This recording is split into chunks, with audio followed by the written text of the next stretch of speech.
Hi guys, welcome back to another video. ఈరోజు egg curry చేద్దాం. ముందుగా 2 eggs తీసుకుని వాటర్లో బాయిల్ చేసుకుందాం. బాయిల్ వాటర్లో సాల్ట్ వేసుకుని క్యాప్ పెట్టుకుందాం. ఈలోపు మనం ఆనియన్స్, టమాటా, పచ్చిమిర్చి తీసుకుని కట్ చేసుకుందాం. ఈలోపు ఎగ్ బాయిల్ అయిపోయినాయి, అవి 2 pieces కింద కట్ చేసుకుందాం. అదే ప్యాన్లో ఆయిల్ వేసుకుందాం. ఆయిల్ హీట్ అయ్యాక పసుపు వేసుకుని ఆఫ్ చేసుకున్న ఎగ్స్ని ఫ్రై చేసుకుందాం.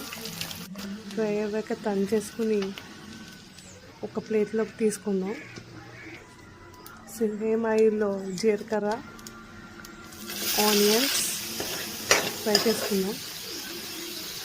కొంచెం ఫ్రై అయ్యాక పచ్చిమిర్చి, కరివేపాకు వేసుకుని మళ్ళీ ఫ్రై చేసుకుందాం. అవి కూడా ఫ్రై అయ్యాక టమాటా వేసుకుందాం. ఈలోపు చింతపండు నానబెట్టుకుందాం. ఫ్రై అయినట్లో సాల్ట్, ధనియాల పొడి, కారం వేసుకుని బాగా కలుపుకున్నాక చింతపండు రసం వేసుకుని బాగా బాయిల్ అవ్వాక మనం ఫ్రై చేసి పెట్టుకున్న ఎగ్స్ కూడా వేసి బాగా కుక్ చేసుకోవాలి. క్యాప్ పెట్టి 10 to 15 minutes బాగా కుక్ అవుతే ఇలా దగ్గర పడుతుంది. ఇంకా దగ్గరకు వచ్చాక దీంట్లో కొత్తిమీర వేసుకుంది.